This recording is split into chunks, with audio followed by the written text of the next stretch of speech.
모든 교양은 남 얘기죠. 안 물어봐도 알려주는 남 얘기. 아날람 91회 방송 시작하겠습니다. 다시 할게요. 더듬어. 다시. 모든 교양은 남 얘기죠. 안 물어봐도 알려주는 남 얘기. 아날람 91회 방송 시작하겠습니다. 문화평론가 이동규 대표님. 안녕하세요. 나 감사합니다 할 뻔했어요. 집에 가고 싶어. 교문의 그녀 시호님. 안녕하세요. 안녕하세요. 저는 작가 홍대선입니다. 그리고 오늘은 특별한 손님이 나와 계십니다. 저희 아날람 심리학 분과 수석연구원. 네, 저희가 그 헌금이 들어온 걸로 제가 연구소를 차렸습니다. 심리학 연구소. 거기 그래요? 수석으로 모셨습니다. 지금. 헌금은 일로 빠졌다. 원래 돈을 슈킹할 때는요. 뭘 만들어야지. 뭘 재단 같은 거 만들어야죠. 이렇게 빼는 거예요. 그래서 내가 일단 다 그분에게 배워서 다 이렇게 다 순서대로 저의 롤모델이십니다. 반갑습니다. 여러분의 헌금이 이런 좋은 일을 하고 있습니다. 좋습니다. 그렇습니다. 한수성님 안녕하세요. 네, 안녕하세요. 안녕하세요. 반갑습니다. 저희가 한수성님을 모신 이유가 지금 이 방송이 나갈 때쯤에는 설날이 끝나 있죠. 네. 여러분 모두 고생하셨습니다. 설명자 보내시느라. 예. 그 명절 스트레스를 받으신 분들이 많으실 거예요. 저희가 전문가가 아니라 이번에는 아예 심리 전문가를 모셨어요. 이번 주 주제는 이제 설날 특집인데요. 그 중에서도 감정 특집이에요. 가족이 짜증날 때가 있고요. 가족한테 서운할 때가 있고, 그리고 가족 자체가 불안할 때가 있고요. 가족 사이에서도 사람이 외로울 때가 있잖아요. 이번 설 명절 다들 어떻게 지내셨는지 모르겠으나 아마 많은 분들이 또 명절 항상 그렇잖아요. 내상을 입잖아. 그죠. 엽차기하고. 엽차기를 왜 해? 이렇게 그러니까 전 형제가 없으니까 그런 경험이 없지만 네. 보통 이제 그 잘된 형제가 있고 좀 안 된 힘든 형제가 있고. 형제가 있고 이런. 그러니까 부모의 애정이 10손가락 깨물어 안 아픈 손가락은 없다지만 덜 아픈 손가락은 손가락도 있죠. 있고. 사실 안 아픈 손가락이 있어. 있어요. 마비된 손가락 있어요. 마비된 거 있어. 그리고 그것도 있어. 육손이도 있어. 육손이도 있고 원래 손가락 10개인데 9개쯤으로 사는 사람도 있어.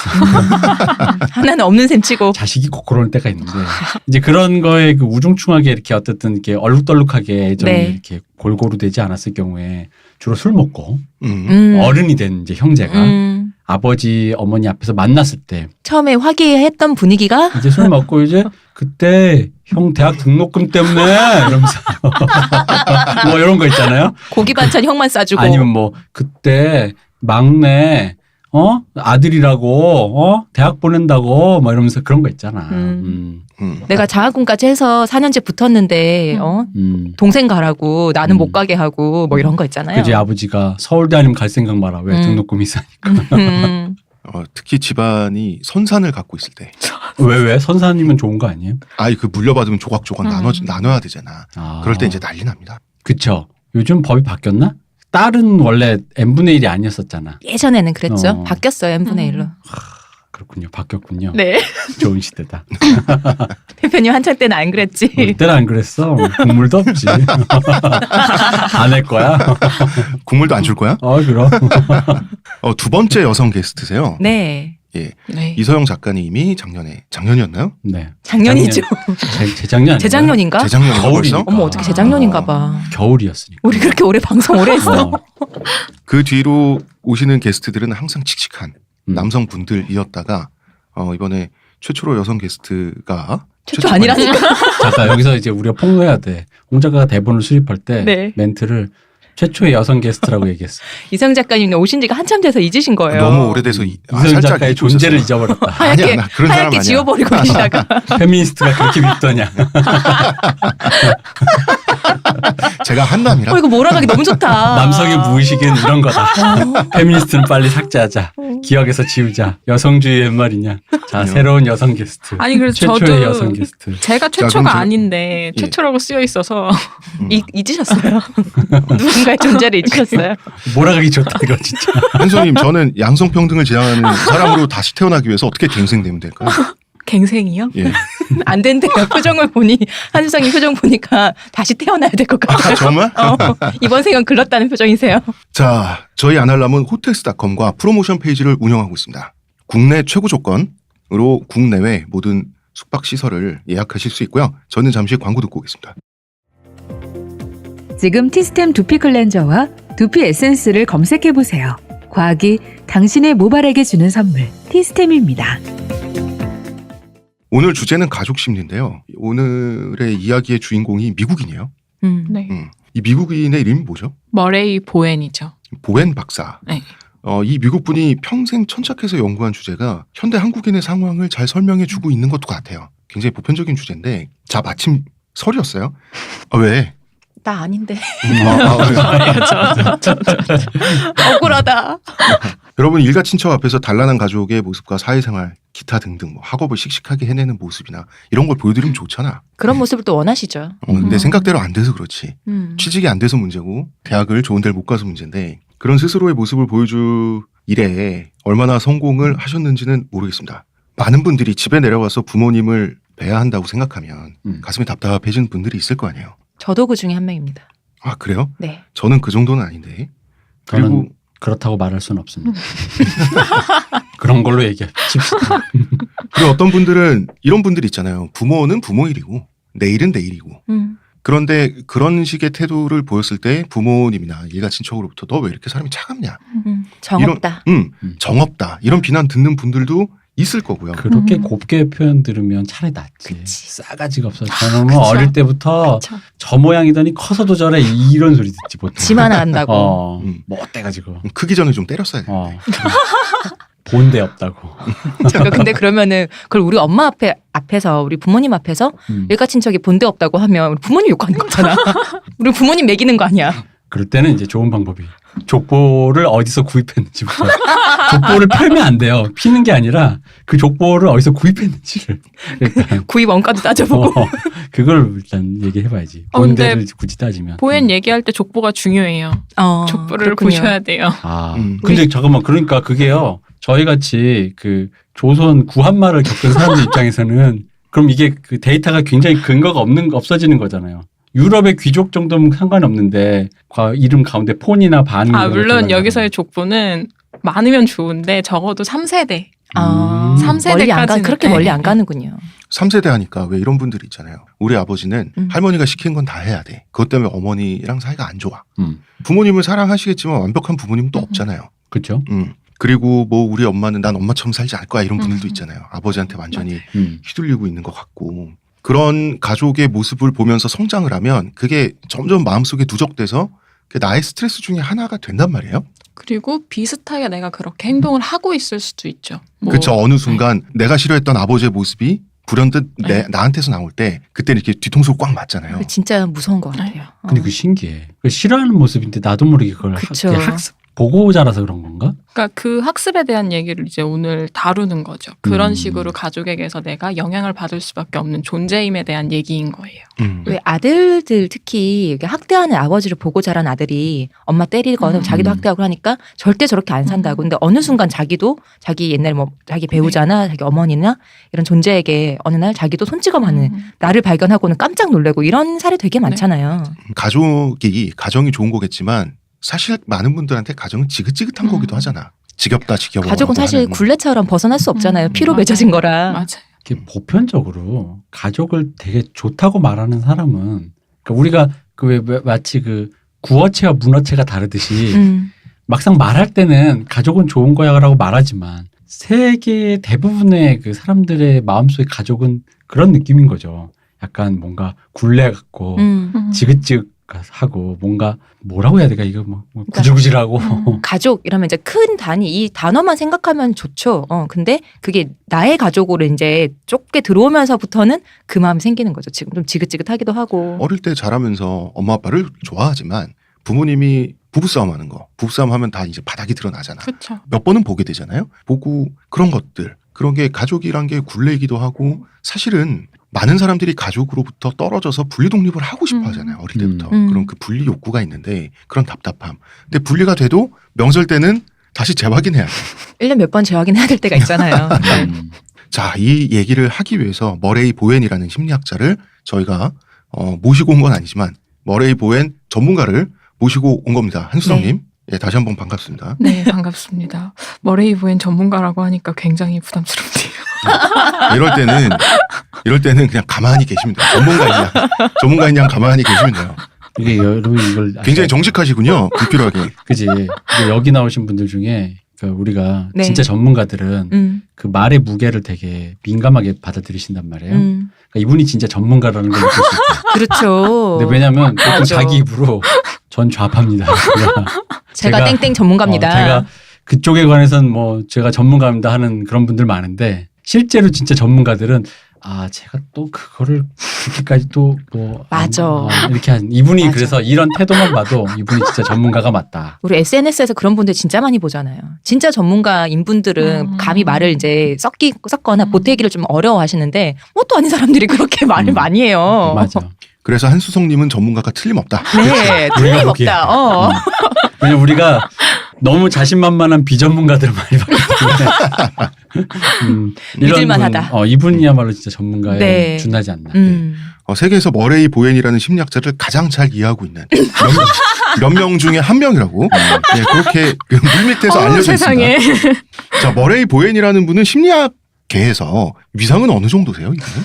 일단 근데 일반 사람들이 듣기엔 난생 처음 들어보셨을 그쵸, 사람일 저도 처음 거예요. 들어봤어요. 난생 처음 들어봤어요. 난생 처음 들어보셨을 분인데 이걸 얘기를 하려면 기본적으로 상담이 어떻게 흘러왔는가를 짧게 설명을 해드려야 될 것 같아요. 심리 상담. 네, 일단 기본적으로 머레이 보엔은 가족 상담의 한 이론을 만든 사람이거든요. 가족 상담. 네, 근데 이 가족 상담이 뭐냐면 처음에 상담은 개인 한 사람에게만 집중을 하는 걸로 시작이 됐어요. 그 개인이 완전히 닫힌 체계로 본 거죠. 이 사람 한 사람하고만 얘기하면 이 사람이 겪고 있는 문제가 해결될 거라고 봤어요. 미드나 이런 데 보면 네. 그 누워 계신가요? 상담 심리사와 환자라고 해야 될까요? 내담자라고 했어요. 내담자. 네. 내담자는 이야기하러 온 사람. 네. 내담자가 1대1로 계속 주고받잖아요. 네네. 내담자가 혼자 계속 떠들고. 네네. 그런데 가족 상담이라고 하면 네. 일가족이 와서 쭉 앉아서 두런두런 이야기를 하는 건가요? 아니면 그런 식으로 내담자와 이야기를 하고 내담자의 이야기를 듣는데 가족을 중심으로 이야기를 풀어내라고 하는 건가요? 일단 가족 상담의 타겟은 가족 전체예요. 정확히는 그 가족들 안에 있는 관계망이 가족 상담에서 초점을 맞추는 지점이에요. 그러면은 아버지는 딸과 어떤 어떤 특수한 관계가, 관계를 갖고 있고 부부의 관계는 어떻고 그러니까 만약에 모든 가족 구성원이 다 와서 그 자리에서 직접 상담사와 어떤 커뮤니케이션을 하거나 상담자가 유도하는 대로 커뮤니케이션을 나누면서 서로 간의 관계를 다시 체험하면서 느끼는 게 제일 좋기는 한데 모든 가족이 사실 상담 장면에 다 오는 게 늘 가능한 건 아니거든요. 그래서 가족 구성원 중에 한 사람만 참여하더라도 가족 상담에서는 그 가족 구성원이 자기의 원가족과 어떤 관계를 맺고 있는가에 초점을 맞추는 거죠. 원가족은 자기가 태어나고 네네, 성장했던 바로 성장한 그 배경을 그 얘기하는 배경이요. 거죠. 네네. 그렇게 해서 개인 상담만으로는 해결이 안 되니까 가족 상담이라는 거를 고려를 하기 시작한 거예요. 인간을 좀 포괄적인 관점에서 봐야 한다. 좀 가족이라는 어떤 전체 집단의 측면에서 인간을 봐야 한다. 그리고 거기서 문제가 다뤄져야 이게 되지 않을까. 그런 접근이었던 거예요. 이제 보엔은 그런 가족 상담이 막 태동하던 1930, 40년대 지나서 50년대 즈음에 어떤 체계 이론이라고 하는 나중에 설명들을 좀 새롭게 도입된 패러다임을 바탕으로 가족 상담 초창기 이론을 만든 어떤 선구자라고 볼 수 있어요. 현재 심리학의 조상님 중에 한 분이네요. 그쵸. 거의 뭐 애들이 학부에서 가족 상담 배운다 하면 보엔 하면서 네. 다 아는 30년대, 40년대라고 네, 하니까 네. 대표님하고 동년배인데. 이분 나보다 어리지. 어리지. 근데 먼저 갔어 젊은 친구가. 기백도 없이. 가족 상담이라고 하니까 재밌는 게 이분이 대가족 출신이죠. 맞아요. 예. 이분이 미국 테네시주에 이걸 뭐라고 읽어야 될까요? 뭐 웨벌리? 뭐 그런 곳의 작은 마을 출신이래요.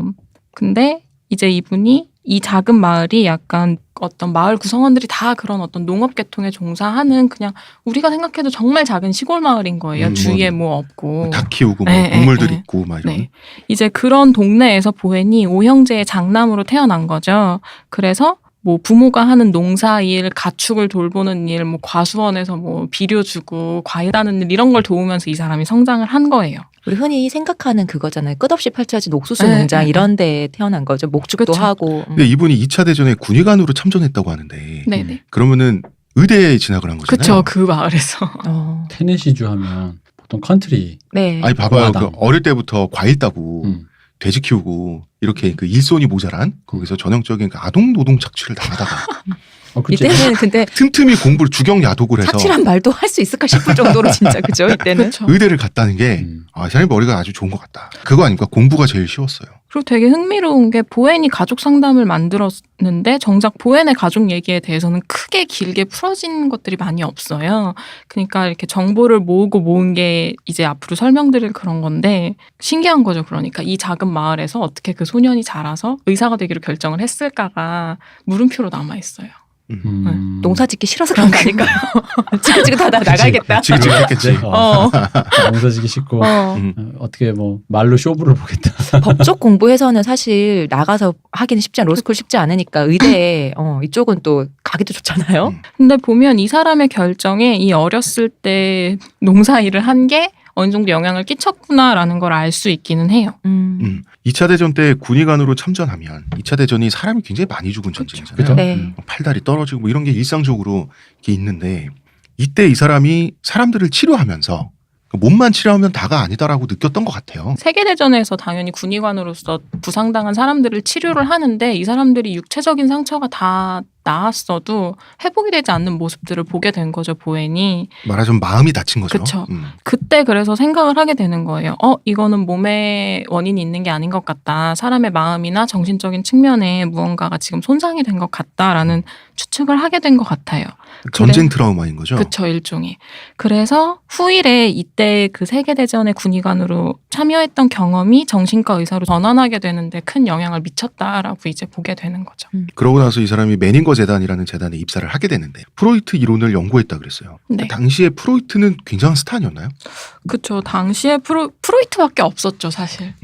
정신분석이라고 하는 게. 네. 왜냐하면 이 얘기를 지금 해야 될 것 같은데 프로이트가 만든 정신분석적 접근은 인간의 정신을 다룬 완전히 최초의 접근이에요. 그러니까 이전까지의 패러다임과 완전히 다른 아예 새로운 걸 그냥 탁 하고 프로이트가 갖다 놓은 사람인 거죠. 그 전에는 뭐 골상학이란 것도 있고. 그렇죠. 그러니까 그 뇌의 물질적인 거라고 봤잖아요. 그쵸. 인간의 심리나 마음이나 이런 거를. 그리고 최면하면 된다고 봤어요. 최면해가지고 자 생각에 빠져듭니다. 자 이제 떠오르는 걸 말씀해 보세요. 이런 수준이었는데 프로이트가 그거를 체계적으로 정리를 한 최초의 인물인 거죠. 근데 이제 현재 심리학계에서 프로이트의 위치는 어느 정도예요? 제가 그걸 잘 모르겠더라고요. 일단 비판을 왜냐하면 하도 많이 받고 영향력은 맞아요. 영향력대로 굉장히 큰 사람이라. 일단 모든 분들이 생각하시기에 심리학 하면 프로이트밖에 안 떠오르실 거예요. 저도 그 부분에 대해서는 이해를 하는데 그리고 프로이트가 실제로 심리학에서 중요한 인물인 건 맞아요. 근데 그렇다고 프로이트를 심리학의 전부라고 설명을 드리기는 좀 곤란할 것 같아요.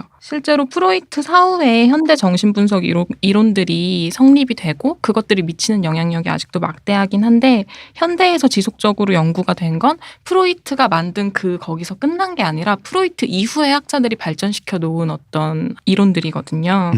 그러니까 프로이트가 최초에 개창했던 이론에서 지금 수정과 보완이 많이 일어나고 있고 현대에서 다루고 있는 건 그 부분이라고 봐야 될 거예요. 일반인들에게는 프로이트가 굉장히 유명하잖아요. 그쵸. 사실 이 사람 말고는 잘 떠오르는 사람이 없을 정도니까. 근데 프로이트가 원료인 건 맞군요. 네. 네, 원료인 건 맞고요. 거기서 시작된 것도 맞아요. 근데 예를 들어 프로이트가 유아의 어떤 성장 단계에 대한 얘기를 했잖아요. 네. 근데 뭐 그 부분을 무시할 수는 없지만 그 부분에 전체로 다 동의하는 사람들은 없을 거예요. 혹은 있으면 그 사람이 프로이트를 연구하는 사람인 거고 결국에는 프로이트도 수많은 심리학 그 이론 중에 하나의 시류로서 사람들이 받아들이고 현재로서는 그를 수정하고 보완하고 계속 발전해 나가고 있는 과정인 거죠. 프로이트의 정신 분석을 보면은 인간의 정신이 굉장히 그 무한히 깊고 넓은 바다 같은데 네. 그러니까 이제 밑으로 심해로 내려가면 내려갈수록 네네. 뭔가 새로운 층위가 나오는 그런 깊은 바다 같은 느낌인데 그 바다가 육체라고 하는 감옥에 갇혀 있는 것 같아요.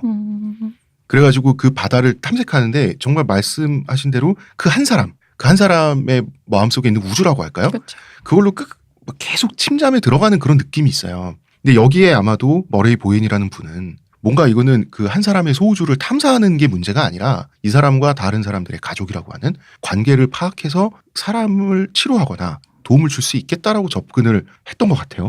그리고 무엇보다 프로이트가 처음에 자기 이론을 구축하는 과정을 살펴보면 이 사람이 처음에는 히스테리 환자의 최면 치료에 초점을 맞춰서 정신분석을 정립하게 된 거예요. 근데 이 히스테리 환자를 최면 치료하다 보면 히스테리가 일종의 정신 약간 신경증적인 어떤 질환이거든요. 이게 뭐 육체가 마비되는 현상으로 나타나거나 하는 사람들을 히스테리 환자라고 좀 이렇게 통칭을 했어요. 근데 그 사람들한테 최면 치료를 하면 최면 중에는 마비됐던 손을 움직이거나 하는 걸 프로이트가 발견을 한 거예요. 그래서 프로이트가 생각을 했죠. 아, 인간의 무의식이란 게 있을 수도 있겠다. 그게 아니면 왜 신체적으로는 실제로 아무 문제가 없는데 최면에 걸리는 순간 이게 움직일까? 그러면 인간의 무의식이 있다면 그 무의식이 뭔가 상처 입은 경험들을 거기 안에 갖고 있으니까 그런 게 있지 않을까 하는 일종의 심리적 외상론을 구축하면서 정신분석학을 만들어 나가기 시작을 한 거예요.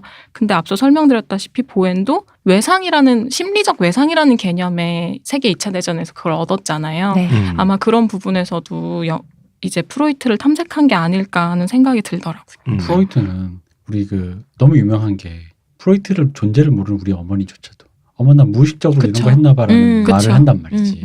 무의식의 개념이 거의 뭐 수사가 됐잖아. 그쵸. 그쵸. 무의식적으로. 그리고 왜 그 리비도에 대한 성욕에 대한 그 그쵸. 얘기를 하는 걸 어떻게 오해하냐면요. 네. 이런 느낌인 거죠. 그러니까 우리 아들 지금 10대 한창 들끓지만 공부 잘하는 약을 먹여서 억지로라도 자리에 앉히면 공부를 잘하게. 왜냐면 그 리비도를 잘 활용하면 성욕이라고 하는 잘 활용하면 그걸 다른 에너지를 승화할 수 있다라는 식으로 얘기가 이게 이해가 되는 경우가 많다 보니까 그러니까 결국 그 원류는 성욕인데 그러니까 이게 잘못 오해하면요. 그 리비도라는 게 성욕이고 성욕이 에너지고 그거를 가만 냅두면 얘가 미친 생마가 되는데 그걸 잘 이렇게 길을 터주면 공부를 열심히 한다. 그 에너지가 딴 데 써서 유도를 잘하면 공부를 열심히 한다든가 뭐 춤을 잘 춘다든가 어떤 그런 다른 에너지로 발산할 수 있겠으니 마치 가솔린이 연료처럼 보는 그쵸. 그건 그거고 이건 이건데 그렇게 생각 안 하시고 잘 물을 대주면 되겠다라고 이렇게 이제 어른들이 물기를 파악하는 딴 데로 잘 터주면 될 것이다. 그런 경향도 있어요. 그러니까 이렇게 말씀하시면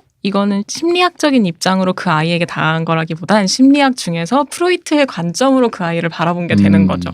네, 근데 이제 헷갈리시는 게 프로이트가 이렇게 말했대. 그럼 이건 심리학적 입장이야. 이렇게 되는 게 큰 것 같아요. 그쵸. 그건 프로이트의 입장인 그쵸. 건데 프로이트 이코르 심리학이 아닌 그쵸. 거죠. 현대 심리의 중요한 부분을 개척한 조상님은 맞지만 네네. 예, 지금 심리학은 프로이트보다 훨씬 커진 거잖아요. 그렇죠. 이를테면 융도 잘 아시잖아요. 융도 네. 많이 칼 융? 들어보셨는데 네, 예. 칼 융의 분석 심리학 같은 경우는 프로이트에게 반항하면서 나온 이론이에요. 네. 그리고 또 뭐 아들러의 개인 심리학 그런 식으로 프로이트의 이론을 반박하면서 나온 이론들이 또 한 분파를 이루고 있고 또 프로이트의 주장을 일부 수용하되 수정하면서 나온 것들이 뭐 자기 심리학, 자아 심리학 이런 것들이 또 하나의 그걸 이루고 있는 거죠. 보엔이라는 사람이 그 중에 한 분인데 보니까 공부를 이거저거 엄청 많이 하신 거예요. 맞아요, 이분이 뭐 천문, 물리학, 자연과학, 식물학, 생물학, 뭐 인류학, 사회학 거의 자연 생명과학 분야를 폭넓게 탐독하신 분이에요. 사람 진짜 맞을까? 진짜 이 사람 공부가 제일 쉬운 사람 같다. 근데 공부가 제일 이분이 쉬웠어요. 공부하신 카테고리를 보면 다 자기 어렸을 때 익숙한 것들인 거예요. 지금 이분이 농사 짓고 과수원에서 과일 따고 뭔가 이렇게 했잖아요. 그쵸. 식물학, 네, 생물학 네. 막 이런 거. 쉴 땐 별 보고. 밤엔 별 보고. 그렇지. 근데 진짜 농사는 짓기 싫었나 봐. 농업은 그치. 없어요. 아니 근데 그 테네시주 그러니까 이게 그 음악을 좋아하시는 분들은 바로 음악 장르가 떠오를 거야. 그 테네시주 하면 약간 슬라이드 기타가 띵하면서 컨트리 음악이 싹 흐를 거란 말이지. 그 어떤 그런 그 느낌 있잖아요. 진짜 왜 뭐랄까 이게 누구에게는 정겨운 고향의 그림일 수 있지만 왜 어린 만약 이런 꿈이 크거나 뭔가 다른 세계를 동경하는 소년 소녀에게는 마음 둘 데 없는 풍경 있잖아. 왜냐면 그게 좋게 보면야 되게 포근한 그림이지만 사실 농사가 되게 힘들잖아요. 되게 척박한 그림일 네. 거거든요. 아무 어떤 편의시설도 특히 이 사람 거의 20세기 초 사람이니까 물 길어야 되고 이럴 때잖아요. 아무런 편의시설도 없는 곳에서 느껴지는 그 어떤 척박한 풍경? 노동으로 모든 걸 해결해야 되는 굉장히 그 상황에서 이 머리 좋고 눈 좋은 사람이 느끼는 어떤 그런 동경의 이미지라고 그 생각하면 갑갑함. 우리가 생각하는 고향의 이미지랑 조금 다르죠. 이런 거 있잖아요. 대학교에 진학을 해서 음, 기숙사나 이런 데 강의실에 가서 화장실이 있을 거 아닙니까? 거기서 물을 틀면 수도가 나올 거 아니야. 그렇죠. 그거 보면 기분이 어땠을까라는 생각이 들어요. 그치. 이 시대 사람이라면 그럴 수 있죠. 이 시대에 미국 더 우문물이죠. 시골은. 그렇죠. 공부를 굉장히 많이 했는데 이 사람은 인간의 행동이 과학으로 인지될 수 있다고 생각을 한 건가요? 그렇죠. 왜냐하면 그 이전까지 인간 행동은 자연의 어떤 동물들의 행동과 좀 구분돼서 설명이 되어진다라는 게 보편적인 그런 거였어요. 그러니까 인간의 마음을 어떤 인간만 있는 만물의 영장의 이성이나 그렇죠. 영혼이나 이런 걸로 추상화시켜서 봤는데 보행 같은 경우는 인간도 동물이고 다른 포유류와 공통점을 가지고 있고 그렇죠. 이런 식으로 접근을 그러니까 한 거죠. 어떤 거대한 의사소통의 어떤 규칙 체계 안에선 동물의 행동이나 인간의 행동이나 똑같이 설명이 될 수 있다라고 본 것 같아요. 저도 비슷한 걸 봤는데 네. 옛날에 저희 집 고양이가 새끼를 낳았을 때 새끼들이 말을 안 들어요. 말 되게 안 들어요. 그 고양이도 말 안 듣잖아요. 예? 어차피 그 고양이도 말을 안 듣잖아요. 그러니까 엄마를 닮은 거지 걔는 제 말을 안 듣거든요. 근데 애를 혼내는 게 참 사람 같더라고요. 새끼를 어떻게 혼내냐 하면 떨어져도 안 다칠 만한 딱 그 높이로 새끼를 물고 올라가요. 그 다음에 떨어뜨려요. 사망. 그 다음에 떨어뜨리는데 새끼가 나중에 이제 새끼를 부르려고 하는데 그 새끼가 숨어서 안 나오는 거야. 새끼 입장에선 가출한 혼나기 거야. 싫으니까. 가출한 거예요. 어. 얘가 가출을 한 2시간 동안 했어요. 어. 근데 이제 배고프니까 젖 배고프잖아. 먹으려고 다시 기어나서 싸대기 한 대 맞고 젖을 먹었는데 양펀치 맞고. 그걸 보니까 아 진짜 굉장히 나의 성장기 축소판 같기도 하고 반항했다가 혼났다가 하는 게 되게 재밌더라고요. 작가님 가출 자주 하셨나 봐요. 그러니까 아 저요? 아 가출을 한 적이 없진 않은데요. 그러니까 지금 작가님도 관찰을 통해 고양이네 가족의 생태를 이해하신 거잖아요. 고양이네 가족이 꾸려져가는 방식, 쟤네 가족의 규칙 그런 게 똑같이 보엔도 사람 가족에게서도 저런 게 있을 것이다라고 한 거죠. 그러니까 뭐 통제가 안 되는 자녀를 부모가 어떻게 양펀치로. 어떻게 할 것인가의 그런 측면에서요. 네. 떨어뜨리면 됩니다. 높은 데서. 그 매닝거 재단이라는 데를 갔는데 매닝거 재단은 칼 매닝거라는 사람이 만들었다고 네네. 하는데 매닝거는 누구고 이 사람은 이 재단은 어떤 재단이에요? 칼 매닝거는 이제 미국에서 되게 유명한 이분도 뭐 교과서에서 이름이 볼 수 있는 유명한 정신분석의예요. 이분이 설립한 병원이거든요. 일종의 매닝거 재단이. 이 매닝거 재단이 약간 정신 관련된 교육을 하거나 그러니까 정신치료나 뭐 정신분석과 관련된 교육을 담당하는 교육센터기도 하고 동시에 병원이기도 한 곳인 거죠. 또 이곳 여기도 신기한 게 매닝거 재단도 캔자스에 있어요. 거기도 남부에 그러니까요. 캔자스 하면 바로 떠오르는 게 또 컨트리 음악이죠. 또 똑같은 그러니까요. 음악이 또 떠오르면서 아이고 이거 해야 될 것 같은. 그러니까 테네시에서 다시 캔자스로. 시골을 못 벗어난다. 도시로 못 간다. 그래서 이 매닝거 재단이 아직도 미국에 있는데 이게 그 캔자스주의 주도인 토피카에 있거든요. 근데 이 주도가 이 재단으로 유명해요. 외려. 네. 아 정말 시골인가 보다. 뭐가 그 너무 재단이 없어서. 어떤 도시에 있는데 그 도시의 트레이드 마크가 재단이야. 그래서 이 캔자스주 토피카를 치면 그 백과사전 같은데 한 줄에 매닝거 재단이 여기에 위치하고 있다. 이런 서술이 하나씩 있어요. 홍 작가님 더 분발하세요. 의정부 치면은 홍 작가가 살고 있다 이런 거 나올 수 있도록. 아, 이거 홍 작가는 의정부 스타벅스 치면 나올 거예요. 6시. 스타벅스에서의 저녁 6시. 인간이 가장 창조적이 되는 시간. 집중력이 높아지는 시간. 그렇죠. 스타벅스 전기 다른가 봐. 그치. 그치. 전기 질이 뭐가 다른가 봐. 스타벅스. 거기서 저는 맥북을 스타벅스 전기는 맥북과 이게 접했을 때만 이게 폭발하는 거죠. 호환이 잘 되죠. 그죠. 그럼. 그래서 제가 분명히 와이파이도 확인을 잘 했는데 되고. 우리 집에서 맥북을 킬 때와 스타벅스에서 맥북을 킬 때 레티나 디스플레이가 더 밝아지는 거야. 내가 눈으로 확인했어. 스타벅스 진짜? 조명 탓 아니. 맞아, 그런 것 같아 나도. 스타벅스 커피를 마시면 왠지 내가 더 좋은 사람이 될 것 같아. 눈이 밝아지고 기가 나 좋은 사람 될 것 같고. 머리끝까지 기가 통하며. 맞아. 아무 뭘 해도 더 나은 사람이 될 것만 같은 기분이 들어. 그래서 제가 우리 동네 탐앤탐스를 부르는 말이 있습니다. 뭔 조선인 자치구역이라고. 상담을 스타벅스에서 해야 될까요? 사람들에게 긍정적인 에너지를 이렇게 심어주면서. 아니에요. 이게 상대적으로 누군가에게는 어그로를 끌죠. 맥북과 아이폰을 쓰는 사람들을 잘 살펴보시고요. 또 방금 이 양반이 얘기한 조선인 자치구의 사람이 여기 왔다가 흥칫뿡하고 가는 거죠. 그럼 이제 그 사람이 그 흥칫뿡의 마음을 상담을 해야 되죠. 왜 이것은 사물인데 물인데 그냥 맥북 애플 마크와 스타벅스 로고를 보는 순간 마음이 뒤틀려지는 거야.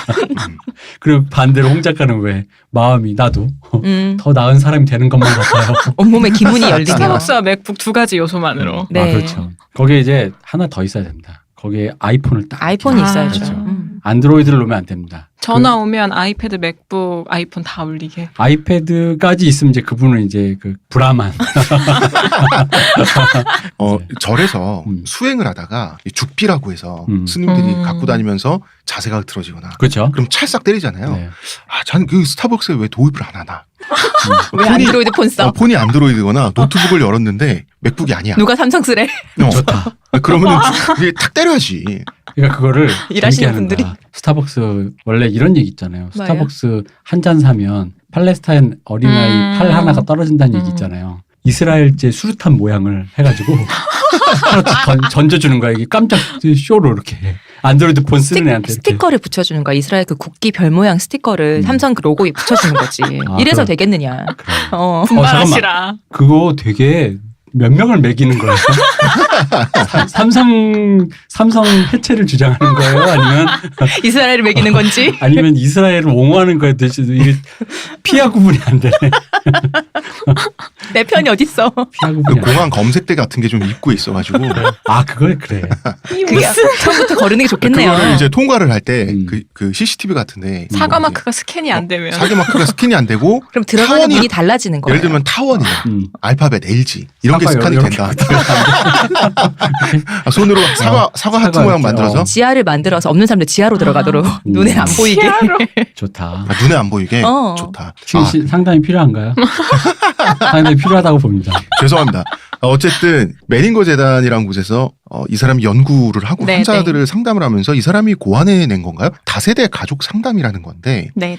이게 다세대 주택이 아니라 다세대 가족 상담의 말이 조금 어려울 수 있는데 이 다세대라는 말의 뜻을 좀 쉽게 풀면은 어떤 뜻입니까? 일단 다세대라는 말 자체가 여러 세대를 의미하는 거예요. 그러니까 내가 있는 한 세대, 그리고 나의 부모 2세대, 나의 부모의 부모 3세대, 혹은 그 이상까지를 모두 포괄하는 게 다세대거든요. 그러니까 다 가정이 아니라 우리 집안에 네, 우리 네, 가문의 내 학렬, 엄마 아빠 학렬, 네네. 그 위에 외할머니 외할아버지, 우리 친할머니 친할아버지 요렇게 수직적으로 본다는 얘기죠. 그쵸. 그러니까 가족 단위로 보면 보통 핵가족이라 그러잖아요. 네네. 조금만 있는 근데 많이 있는 거 왜 그 대가족이라 그러잖아요. 네네. 그러니까 대가족의 그 분류를 이렇게 다세대라고 네네. 하는 거죠. 이게 재밌는 게 제가 아까 말씀드린 보엔의 개인 서사에서 이 사람이 시골 동네에서 자랐다고 했잖아요. 근데 우리 모두 다 아시다시피 시골 동네의 특성이 집집마다 그 집의 개인 그 가정사를 다 알아요. 원치 않아도. 그리고 기본적으로 모든 게 공유되잖아. 그렇죠. 시골은. 그리고 내 가족의 가정사도 결국엔 거기서 나이 드셔서 돌아가신 분이 내 할머니 할아버지시고 내 부모가 거기서 태어났고 하니까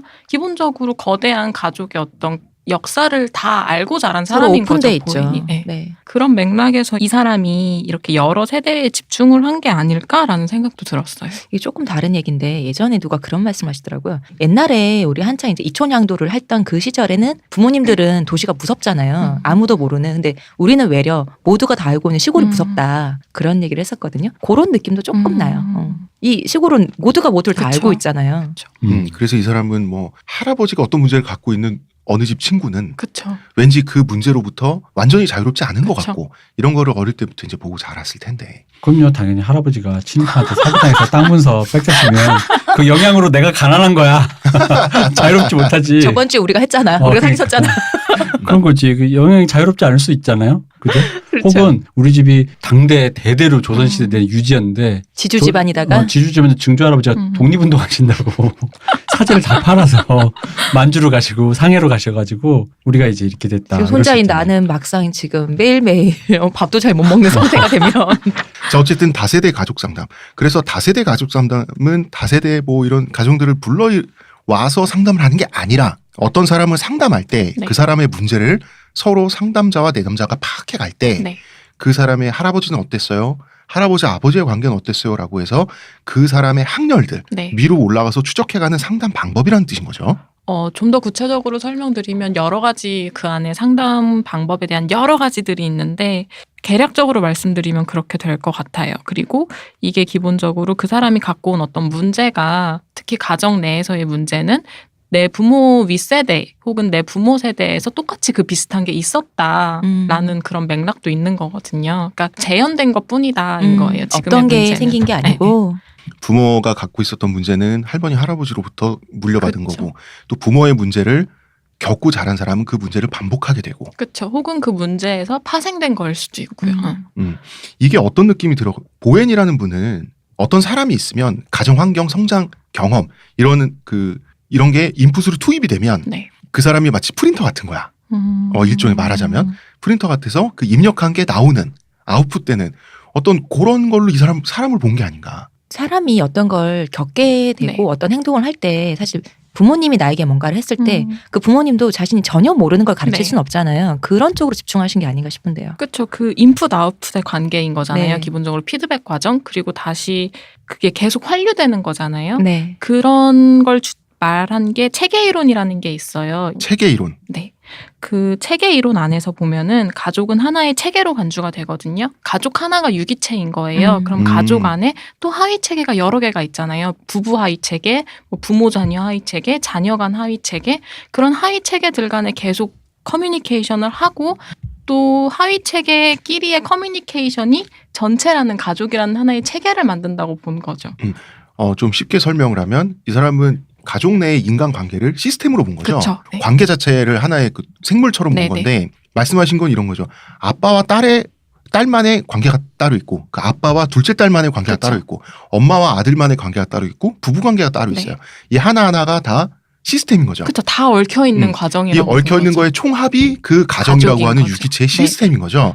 그럼 이 시스템을 가닥가닥 풀어서 어떻게 이 시스템이 굴러가는지를 그렇죠. 보면은 이 사람의 문제를 알고 완화시킬 수 있다라고 도에는 본 거죠. 그렇죠. 그거를 이게 내가 왜 이렇게 행동하고 있었구나가 사실은 그 가닥가닥 얽힌 의사소통을 통해서 나온 결과물인 거잖아요. 그 의사소통을 알아야 한다. 이걸 우리가 알면은 그로 인한 여파를 줄일 수 있다라는 게 보엔의 입장이었던 거죠. 이런 문제가 집집마다 있잖아요, 사실은.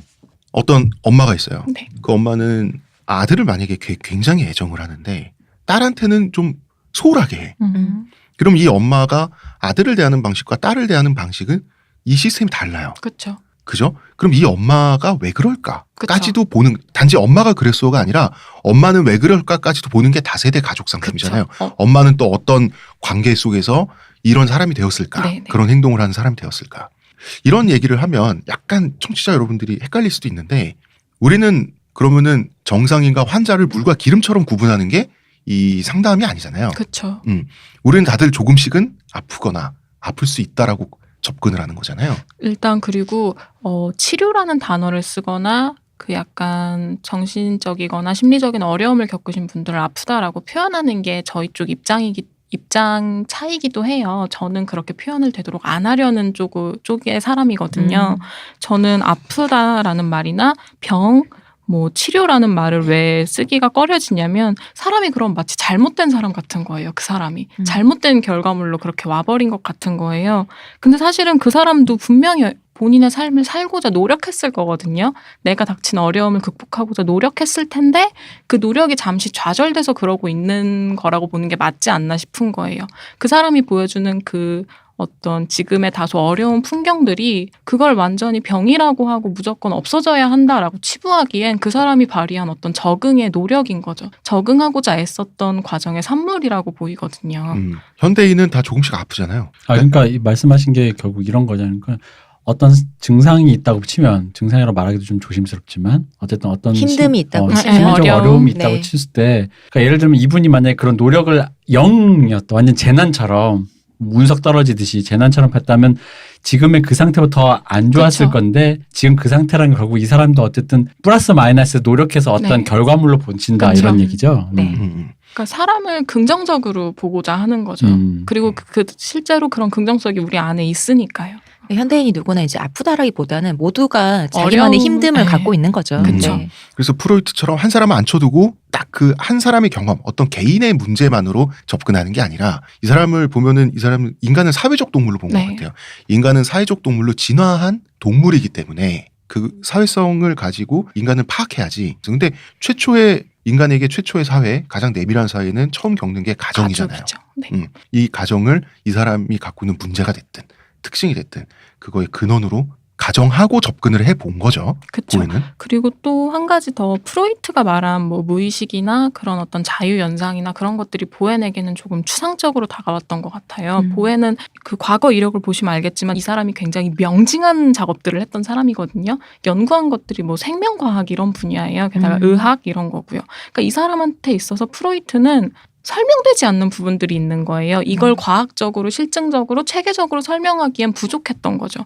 그래서 이 사람이 집중을 했던 게 사람과의 의사소통은 관찰 가능하잖아요. 네. 이 사람이 어떻게 말했더니 저 사람이 어떤 반응을 들려줬다. 그런 건 관찰 가능하니까 그런 거에 이제 보다 더 초점을 맞춘 거죠. 그래서 말씀드린 체계 이론에서의 피드백 과정이 이런 보엔의 사고에 녹아든 거라고 보시면 될 것 같아요.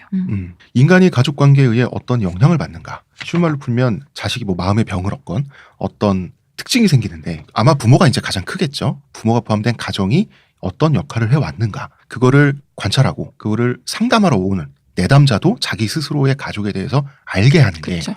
이게 이제 가족 상담의 목적인 것 같은데 정확히는 보엔의 목적이요. 그래서 이 사람이 많은 환자들을 관찰하고 실험도 하면서 슬슬 나름의 결론을 내가기 시작한단 말이죠. 학자로서. 네. 이 정신분열증 환자 모자를 임대주택에 살게 하면서 상호작용을 관찰했다는 거예요. 이 사람이. 네네. 그래서 나온 결론이 있어요. 이 과정이 아마 이제 보엔의 이론인 것 같은데 초창기 정신분열증 연구가 정신분열증이 왜 발병할까에 대해서 어머니와의 상호작용 방식에 초점을 맞췄어요. 근데 정신분열증 발병에 엄마가 기여한다라는 이 입장은 완전히 기각됐거든요. 지금 완전히 쓰지 않는 쓰지 않는 네. 거예요. 그냥 고려치 않는 연구가 이런 방향으로 네. 진행이 됐다는 언급이고요. 일단 정신분열증 환자 모자를 관찰하게 된 게 메닝거 재단에서부터 시작을 한 거였거든요. 이제 메닝거 재단에서 보엔이 근무를 하면서 정신분열증, 뭐 알코올 중독, 우울증 등 다양한 어떤 임상 문제를 다루게 됐어요. 그 과정에서 환자 가족들하고도 많이 접촉을 하게 됐거든요. 특히 정신분열증 환자들은 대부분 다 병원 입원 환자들이었는데 그러다 보니까 환자들의 가족하고도 만날 기회가 많아졌던 거예요. 그쵸. 사람들이 데려와야 되니까 그쵸. 자기 가족을. 그래서 보엔은 어느 순간 정신분열증 환자와 그 가족들, 특히 그들의 상호작용을 연구에 초점으로 삼았어요. 그걸 좀 더 구체적으로 연구에 발전시킨 게 임대주택을 마련해서 아예 그 사람들을 거기 살게 한 다음에 그 사람들의 대화나 상호작용 패턴을 전부 관찰하는 과정을 거쳤거든요. 아, 재단이 진짜 빵빵한가 보다. 그니까요. 저도 그 생각했어요. 나도 깜짝 놀랐잖아요. 집 주고. 야 좋다. 이거 요새 리얼리티 프로그램 같지 않아요? 그 이게 그러니까 그 동네 자랑이 될 만하네. 그러게요. 그 이름만 나올만 하네. 그런 식으로 부동산 가격을 상승시켜서 돈 세탁을 이렇게 하면서 아마 그런 목적이 아니야, 분명히 있었겠죠. 동네를 이 재단이 먹여 살리겠지. 그 목적은 대표님이 갖고 있죠. 대표님의 재단이 갖고 있는 목적이고. 거기에 어떤 직원 한 분의 목적이겠지. 야. 나 같은 사람. 아마 그러면 그 동네 주민이 거의 다 이 재단 근무자들로 구성된. 그럴 확률이 높지. 네. 그 동네 주민으로 태어난 이상 이 재단의 노예인 거죠. 그렇죠. 이 재단에 의해서 운명이 갈라지고 약간 디스토피아 같은데요. 학교 가면 다 이 재단에서 장학금 주고 그럴 거 아니에요. 분명히 이 동네 학교는. 그럼 뭐 그치. 어떡해. 이 재단을 찬양하는 먹었으면 노래도 있을 뱉어야지. 거예요. 그 노래를 아침마다 부르고 듣고 1983. 네, 어쨌든 상호작용 관찰 과정에서 공생적이라고 불리는 특징을 발견하게 됐어요. 상호작용 상에서. 공생적이다. 네, 이걸 설명을 드릴 건데 이제 보엔이 기본적으로 생물학이나 진화론에 대한 사전 지식이 되게 많은 사람이라고 설명을 드렸잖아요. 그렇죠. 공생도 원래 생물학 용어죠. 그렇죠.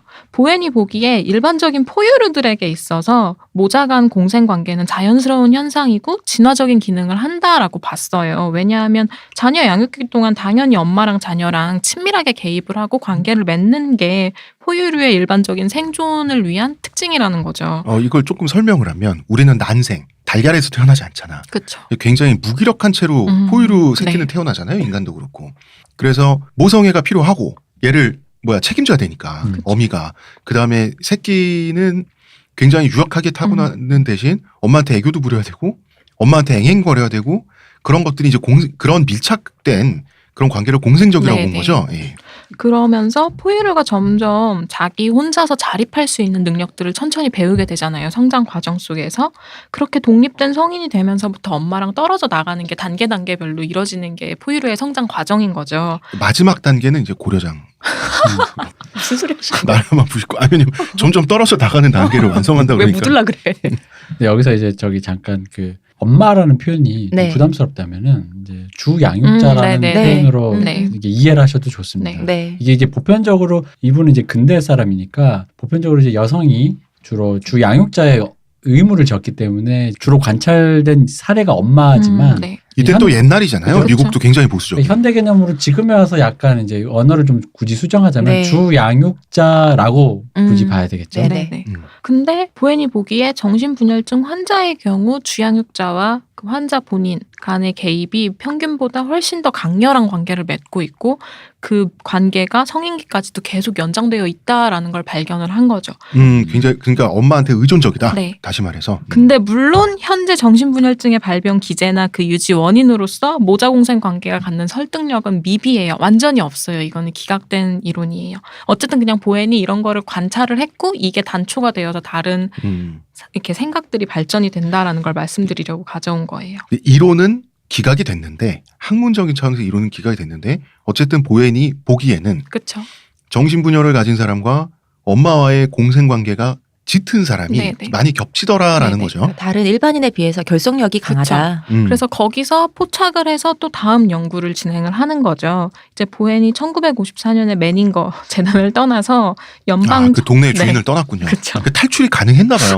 대단한 사람이다. 아니면 옮긴 데가 더 좋았을 수도 있을 것 같아요. 예. 옮긴 데는 NIMF라고 불리는 미국의 연방 정신건강센터거든요. 연방 정신건강센터. 네, 네. 그렇지.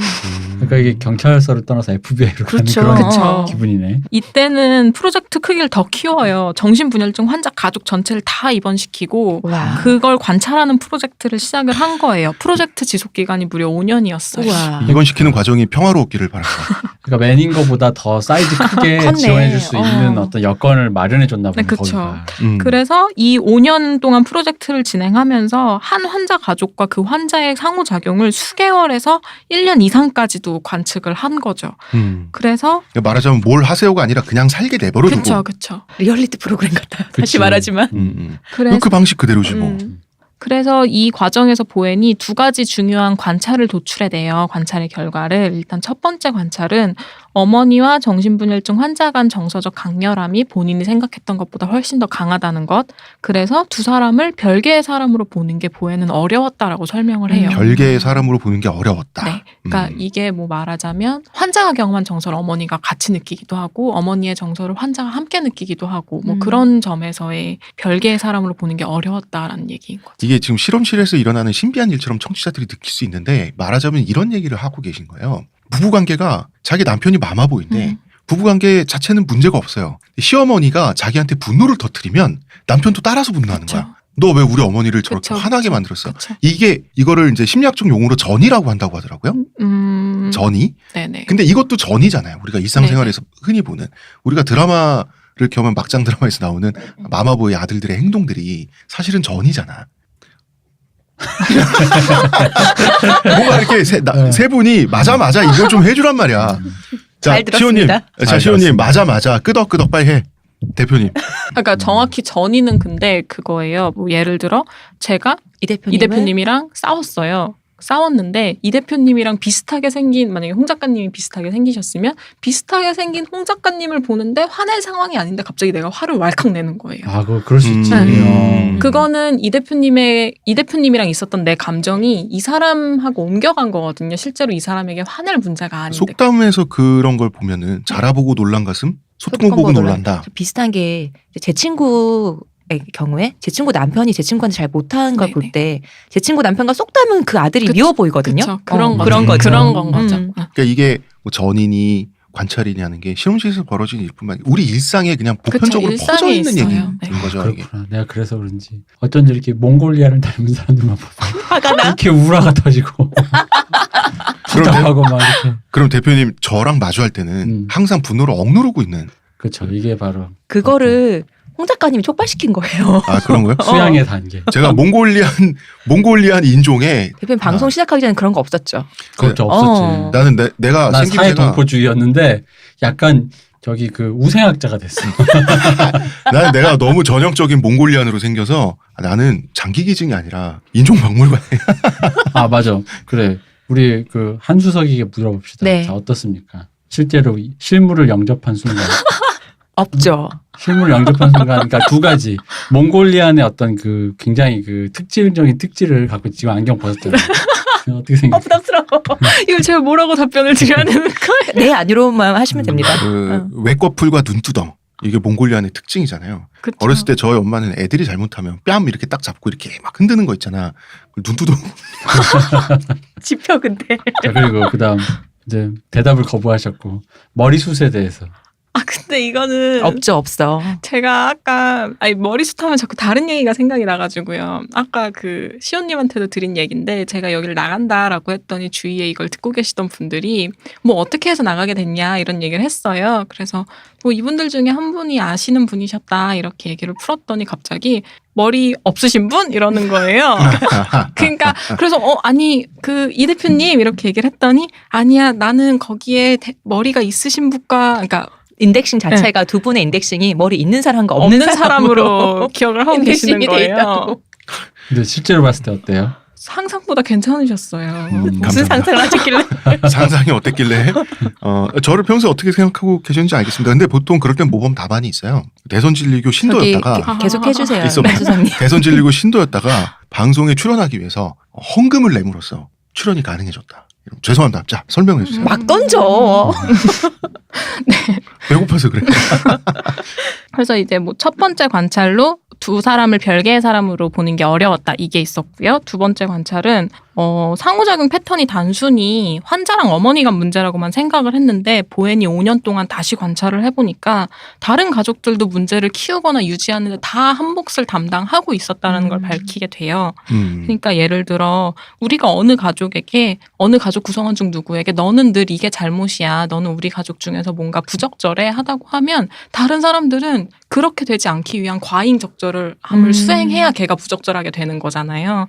그런 식으로 다 상호작용이 서로 맞물려 있었다는 얘기인 거죠. 뭐 이를테면 이런 거죠. 둘째가 공부를 못해. 그래서 야 니네 형은 공부 잘하는데 넌 왜 못해? 라고 타박을 하거나 때리면 그렇게 되지 않기 위해서 원래 공부를 잘하고 있던 첫째도 더 공부하게 되는 그쵸. 거죠. 그러면 격차는 더 벌어지고 그렇죠. 둘째는 더 타박당하고. 그쵸. 하다못해 조그만 거 있잖아요. 애기들 어릴 때 밥 먹일 때도 안 먹으려고 그러면 형은 이렇게 잘 먹는데 둘째는 안 먹어? 그러면은 왜 동생은 안 먹으면 형은 더 잘 먹고 보이려고 왜 더 막 그런 거 있잖아요. 그리고 뭐 예를 들어 우리 집에서 우리 엄마는 너무 공격적으로 말하고 너무 의견을 많이 주장해 하면 다른 사람들은 어머니에 비해 말을 안 하게 되는 사람들인 거죠. 그러니까 이게 좋은 게 또 그 개인에겐 비극이지만 만약에 우리 가문이 한 명만 잘 되면 그치? 우리 걔만 내 밀어주는 자식 거지. 이건희 같은 사람만 나오면 우리 집 다 일어서니까 일단 자식을 한 10명쯤 난 다음에 한 해를 조지는 거야. 그래서 걔들이 다 과잉 적절하게 되는 거지. 옆에서 추동해줘서 막 그렇지. 그럼 이제 걔 다른 나머지 9명이 판사, 검사, 알아서 의사 이렇게 기업인 CEO가 돼서 그 후에 부모와 연락 끊겨요. 내 몫이 없나? 없어. 젠장 거대한 실험을 했건만. 너무 푸시를 해서. 아니면 어디 그 요양병원 중에 네. 불법적인 운영을 하는 음습반에 음. 갇혀서 그럴 수도 있습니다. 근데 자식들 흥미로운 위해서. 건 부모에게서 사랑을 못 받고 자란 막내나 둘째가 오히려 나중에 커서 부모를 더 잘 모시죠. 모실 수 있어요. 부모에게 못 받은 게 있으니까 더 받고 싶어서. 그죠. 그거 우리가 많이 관찰되는 네, 많이 거잖아요. 보잖아요. 그게 심리학적으로도 그게 타당한 거죠. 그쵸. 기본적으로 이게 그 사람들이라고 지칭하면 좀 그런데 기본적으로 부모에게 사랑을 못 받았다고 해봐요. 그럼 나는 계속 뭔가 결핍된 상태로 있어요. 갈구하고 네. 있잖아요. 그러면 갈구의 대상이 누군가를 찾는 거죠. 그러면은 대표님 우리가 만약에 자식을 낳으면 네. 나중에 효도를 받기 위해서 갈구가 생기도록 너무 우리는 잘해주면 따로 안 뭐 돼요. 안 해도 나중에 효도 마지막에는 우리 효도 받을 정도 할 사람들이야 그냥. 근데 그게 슬픈 얘기인 거죠. 그 개인에겐 네. 비극인 거죠. 비슷하게 그런 배드맘스 크리스마스라는 영화가 있거든요. 이게 배드맘스가 있고 이제 속편으로 배드맘스 크리스마스가 나오는데 이제 거기 언니들의 여자분들의 어떤 이렇게 나오는데 거기서 말씀하신 것처럼 어머니가 네. 너무 딸한테 막 엄마가 딸이랑 머리 스타일 똑같이 하고 티셔츠 얼굴 박힌 티셔츠 입고 나오는 엄마도 있고 또 다른 누구는 엄마가 너무 간섭 내 집인데 막 자기가 막 간섭하는 엄마도 있고 또 다른 엄마는 어릴 때부터 그냥 나가서 도는 엄마인 거예요. 그래서 그 나가서 도는 그 엄마의 딸이 바로 말씀하신 그거였었거든요. 그러니까 다른 딸들은 엄마랑 좀 떨어지고 네. 싶어 하는데 그 딸은 엄마한테 사랑을 못 받다 보니까 엄마가 왔을 때 돈 가지고 맨날 튀는 이런 엄마인데도 함께 살고 싶어 하는 거예요. 근데 그렇게 되면 그 개인의 판단 기준이라고 해야 되나? 그런 게 내가 아니고 엄마를 중심으로 움직여요. 내가 행복해지기 위해 무언가를 해야 되는데 내가 이걸 하면 엄마에게 사랑을 받을 수 있을까? 로 움직이니까.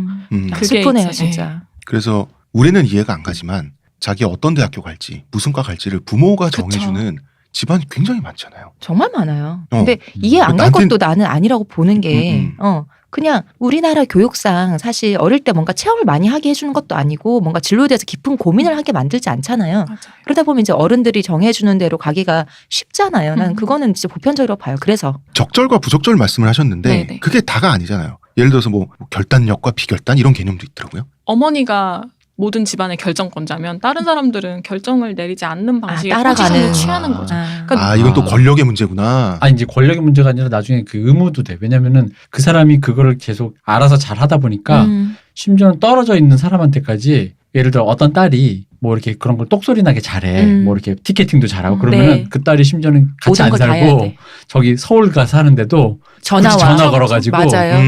네가 좀 이거 좀 티켓 좀 사고 뭐 좀 아니 그거 거기서 거기 같이 있는 사람들 할 거지. 같이 사는 가족한테는 안 하고 여기서 그러면 가져야 되는 게 뭐 우리 딸은 책임감이 강해 이렇게 했을 때 그 딸이 정말 책임감이 강해서 그렇게 표현을 하시는 걸까? 그 딸이 책임감이 강해지기까지는 다른 사람들의 영향력도 받았을 거라는 거죠. 마치 큰 힘엔 큰 의무가 따른다.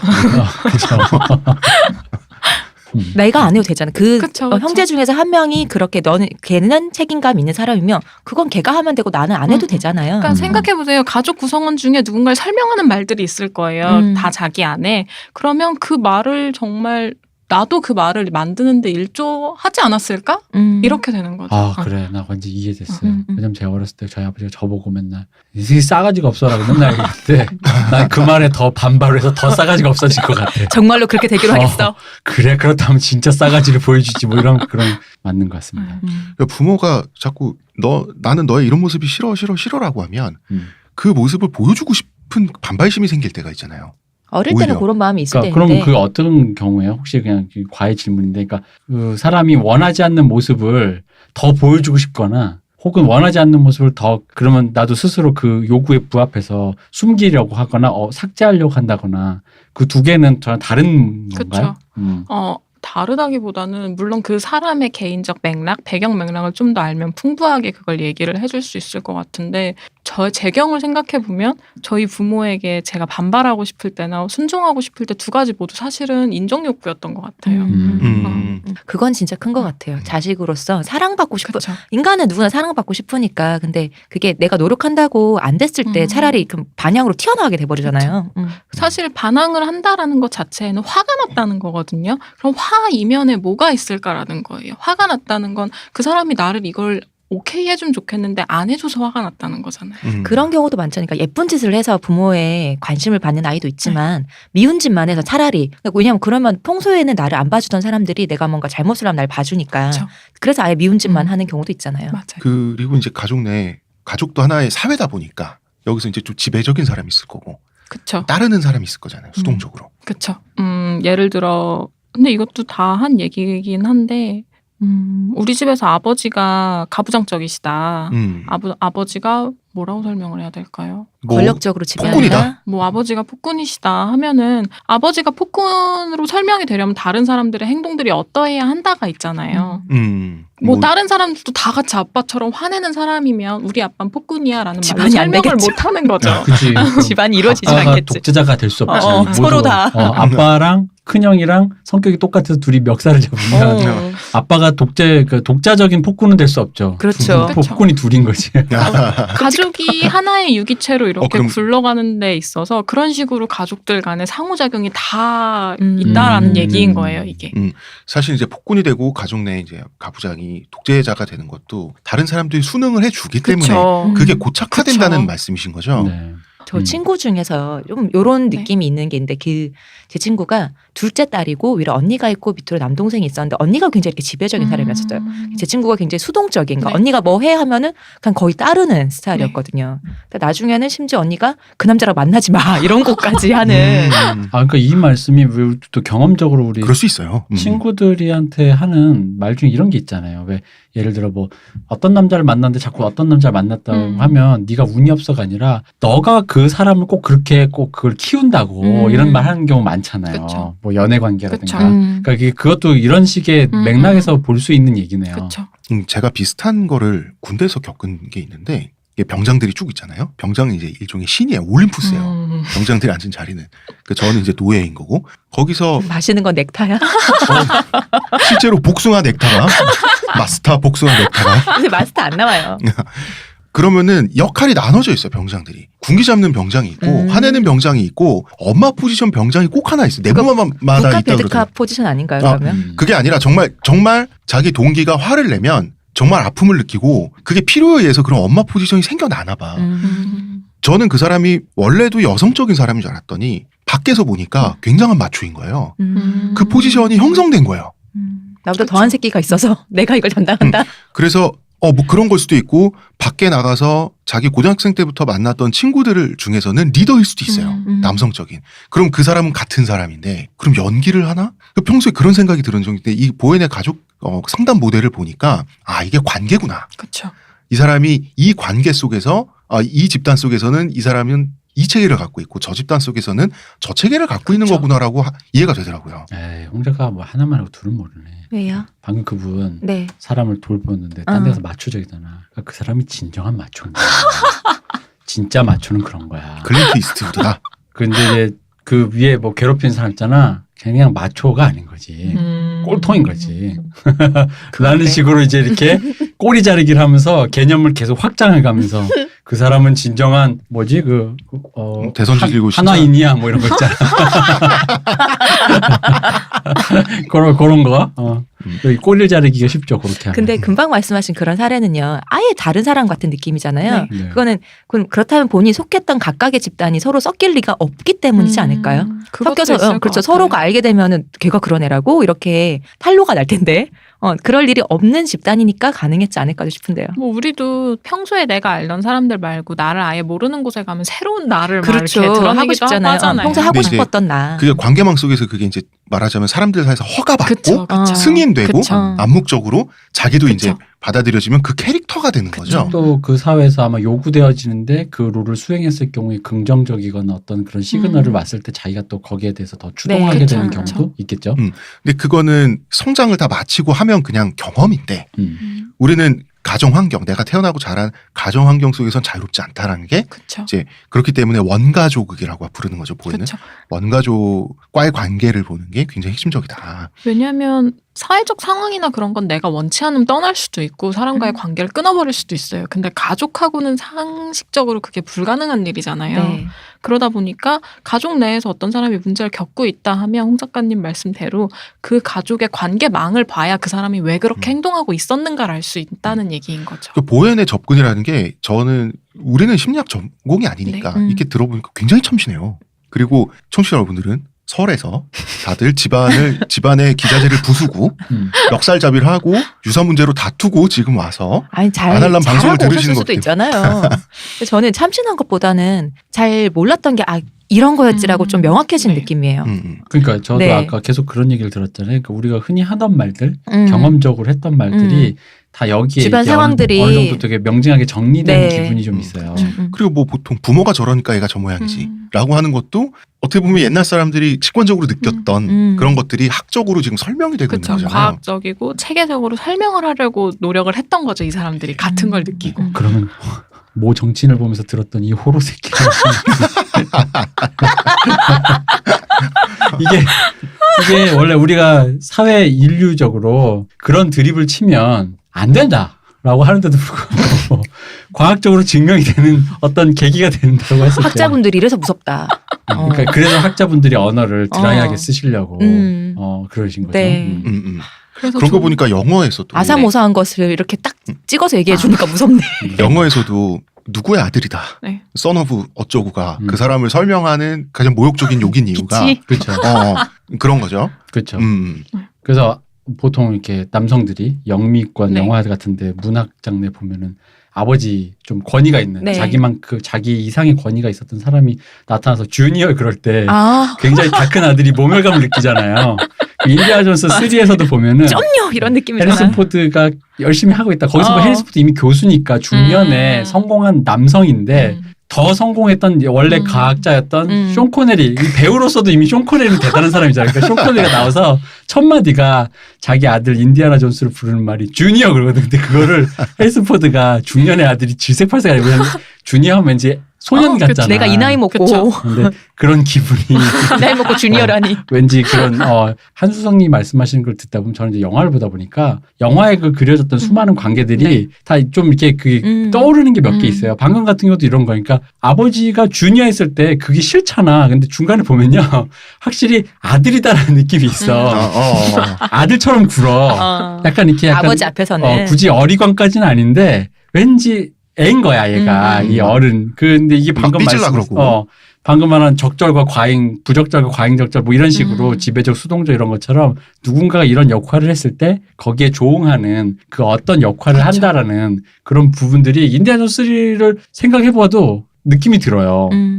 옛날에 에릭 시걸이 썼던 구 베스트셀러죠. 옛날 베스트셀러 러브스토리를 보면 영화로도 나왔죠. 네. 거기 남자 주인공이 아버지에 대해서 컴플렉스가 굉장히 심한데 음. 아버지가 자기보다 잘났어 굉장히. 키도 커. 키도 크고 올림픽 금메달리스트 출신이에요.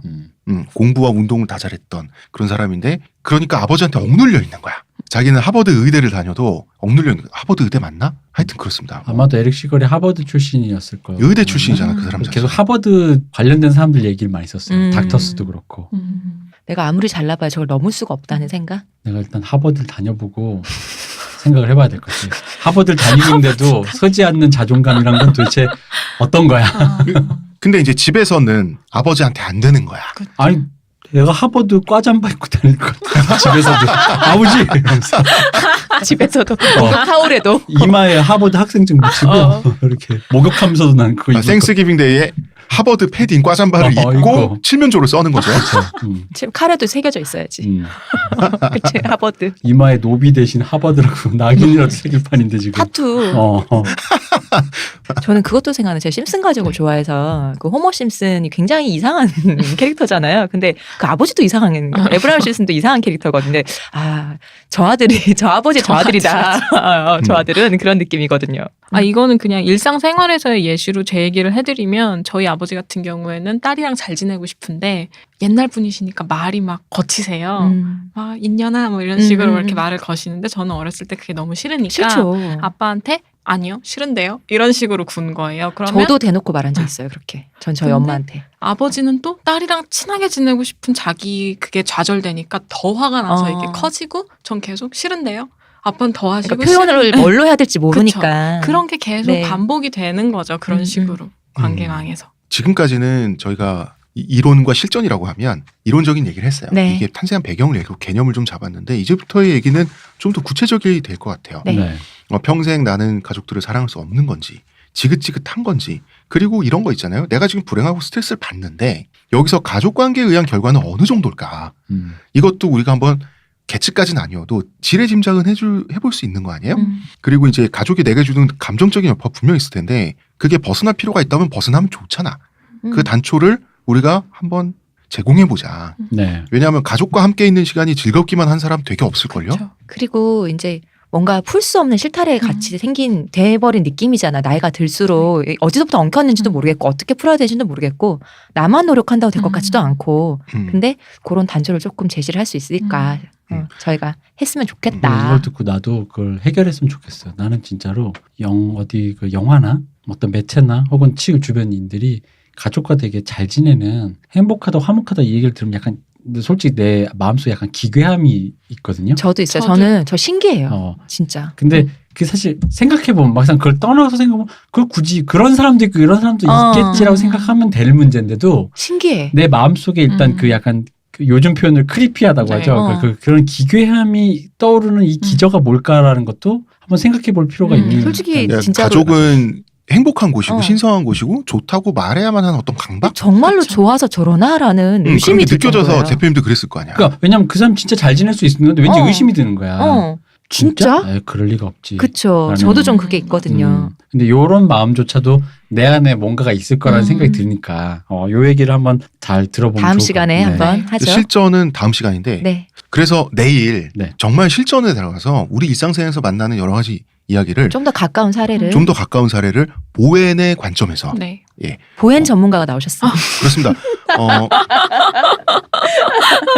보엔 전문가 한수성님. 네. 예, 그 보엔의 직계 제자가 지금 한 분 생존해 계신데 아유, 그분만 돌아가시면 지금 아유, 세계 최고 권위자가 아유, 되시는 걸로. 이분이 원래 전공하기 전에 영매였어요. 보엔이 빙의해가지고 보엔이 영매였어요. 영매. 입에서 액토플라스마가 나오고 있습니다. 네. 그래서 지금 실제로 보엔 신이 네. 지금 접신한 상태로 알고 있어요. 이 네. 스튜디오 안에 깃들어 있습니다. 아, 그래요? 네. 다음 방송은 영어로 해야 돼요. 자, 보엔이 내가 한국 사람이니까 괜찮아요. 아니 보엔이 저승에서 한국어 배웠어요. 대선진리교와 보엔교회 싸움이군요. 아 그럼 제가 지면 안 되는 겁니다. 홍 작가님 뭘 접시네요? 이보세요. 대선진리교는 기독교 계열 종파입니다. 아까 하나님 홍 작가- 나는 성령이 성령. 아까 홍 작가 막 던진다 그랬잖아요. 네. 홍 작가 이렇게 방언 터진 거예요. 그랬구나. 제가 몰라봤네. 배고프니까 방언이 터지다니. 참 비루합니다 이 종교가. 제가 장로를 맡고 있지만 참 비루합니다. 아 이거 보세요. 이때까지는 종교에서 원래 금식이 이제 알겠어. 이때까지 늘 야식하고 맨날 금식 간식이 배 원래 차서 중요한 왔다가 그 어떤 과정이다. 배를 굶겨야 되는구만. 그러니까 비루합니다. 배고파서 방언 터지는 종교란. 아니 원래 금식 기도 다 한다니까. 이런 걸 해야지. 여러분의 따뜻한 손길이면 배고파하는 홍 작가를 월 30만 원이면 배고픈 홍 작가가 이거 보세요. 스튜디오에서 내가 말할게. 따뜻하게.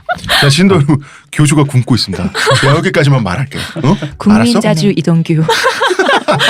계좌준 여기까지 하겠습니다. 자 저희는 내일 돌아오고요. 문화평론가 이동규 대표님. 감사합니다. 자 다시 할게.